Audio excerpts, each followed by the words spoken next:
The last icon of evolution that I wrote about, I called the ultimate icon. It's the famous ape-to-human progression. And the reason I call it the ultimate icon is because it's the one that really matters to someone who wants to tell a Darwinian tale, that is, a tale about how we came here accidentally as a byproduct of material causes. So typically the icon shows a hunched-over chimpanzee-like creature gradually morphing into an ape man and then a modern human. There's many forms of this icon. You can find it everywhere, including many textbooks. But the evidence for the ape-to-human icon is surprisingly thin. We have a great fossil record of shellfish, of various other kinds of animals, but we do not have a great fossil record of the creatures that supposedly provided the transitions between fossil apes or ape-like creatures and modern humans.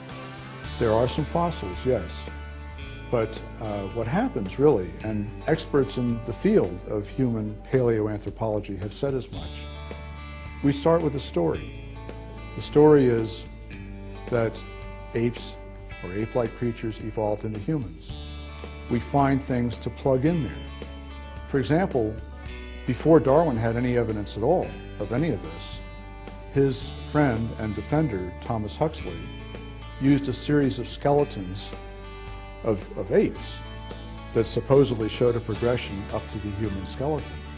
Well, these are all modern apes. They're not ancestors and descendants, and he didn't claim they were. But just this mere comparison of similarities, which I pointed out earlier in the chapter on homology, does not really distinguish between common ancestry and common design. This pattern of morphing into the human skeleton then had to be filled in over the years with various fossils that were turned up mostly in Africa. What's funny is that many of these fossils can be interpreted in various ways, to look various ways. Often a fossil which is initially proclaimed to be, the key to the whole story is either fake, in the case of Piltdown Man, which was a complete fraud, or the fossil turns out to be a part of a different branch of the primate evolutionary tree. In 2009, a fossil was widely advertised as being, an important link in the ancestry of humans. The scientific name was Darwinius massilae, and it was nicknamed Ida, and it got a lot of press. It actually looks like a small cat. It's a lemur, which is a primate, although not an ape.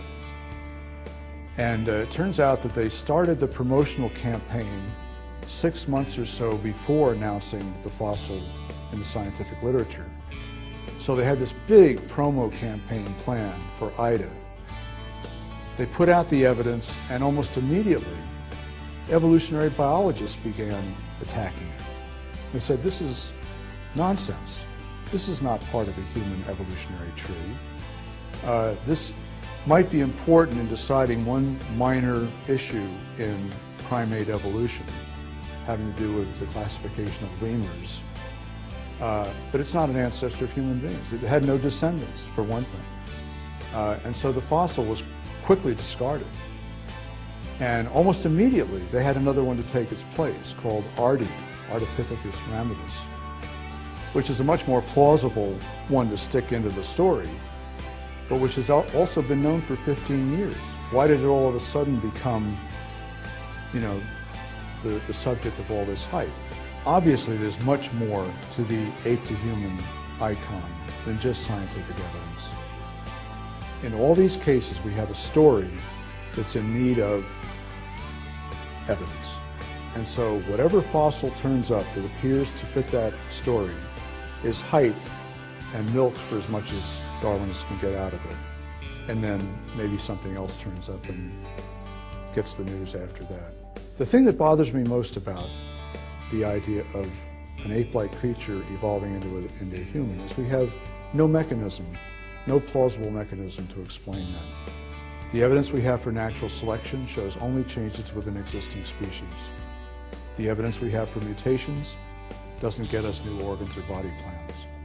So the idea that this evolution could happen, to me, rests mostly on the claim that there's a mechanism, and we don't have that. Barring that, it's just a story into which we insert various pictorial illustrations. And that's what the ape to human icon is about.